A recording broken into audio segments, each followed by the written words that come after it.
Hey guys, how y'all doing today, man? Welcome back to my channel. Today I want to talk to you guys about the checkup test.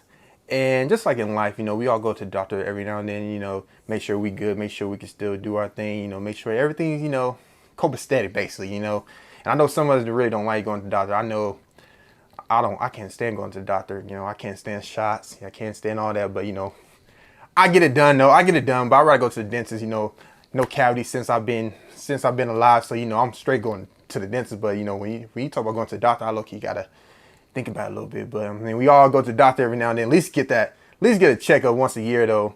And I feel like that's what God does with us sometimes, man. When He's calling us when He's trying to move us to another assignment, man. And He likes to, before we go to that assignment, He wants to, do a checkup test, just a little checkup test just to make sure are we still moving? Are we still moving with Him and doing the right things? And so I was reading in chapter 22, verse 2 of Ezekiel. It says, "Now, son of man, will you pass judgment against the city of blood? Then explain all her abominations to her." Talking about Jerusalem wickedness that's been going on in the city. And Ezekiel has been spreading the word to different places. But for some reason, this one hit me a little bit more because God was He was testing them because He knew what was about to happen in Jerusalem. And He knows how the people are, out there, and He needed to make sure that are you still with Him, man? Because not everything that God tells you to do is going to be pretty, man. There's some things that you're going to have to say, something you're going to have to speak that people might be offended by, man.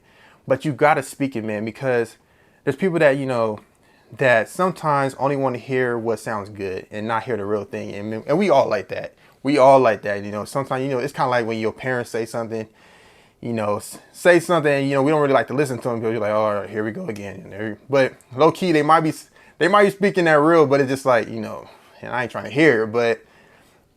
But at the same time, we need to hear that stuff, man, because that will help us get back on track to what we're trying to do and where we're trying to go, man. And people might be offended, but just know, even if they might get an attitude, might feel like they just trying to dish you or whatever like that, man, just know that God's message never return empty, man.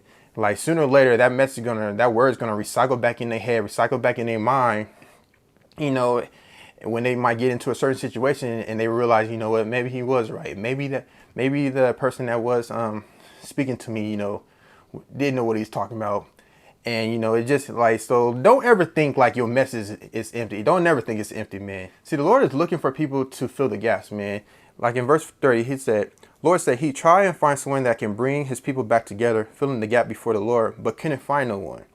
People false prophesying, not telling the truth. Sometimes when the Lord cannot find people in that place where He could give the message to, so He could heal His people, He would go outside the region just to just to get somebody to come to that place where there's trouble at, man. Because the Lord's never desperate. He ain't like us. When we get desperate or get alone, we might do something. We might call that somebody that we probably haven't talked to in a long time.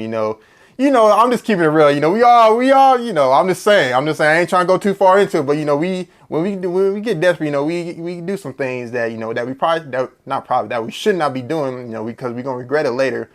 But the Lord is never desperate, man. And sometimes and sometimes, like I said, the Lord will bring somebody from the outside to deliver His message. But a lot of times when that happens, we miss out on the blessing, man, because we don't, when we see somebody that we're not familiar with or uncertain with, we don't want to listen to it. We don't want to, take them seriously, because we already have an idea in our head how the blessing's supposed to come.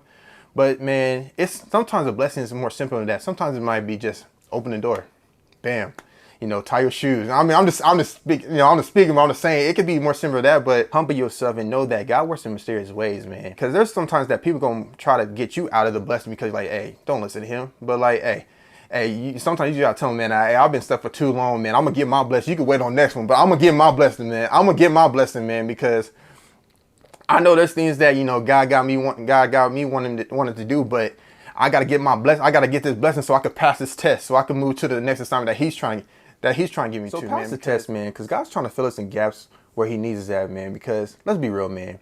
God's everywhere, but he doesn't have to be actually there. Like, he's there in you. So like, you know, so help daddy out, man. Help daddy out so he could go fill in gaps where people might need him a little bit more, you know, more direct, you know what I mean? Because there's some things that, you know, we could take care of, like, hey dad, you know, hey, chill. Go handle your business, son. Go handle that business over there, man. I got this. Because at the end of the day, the Lord is always with you, man. You're never by yourself. You're never by yourself.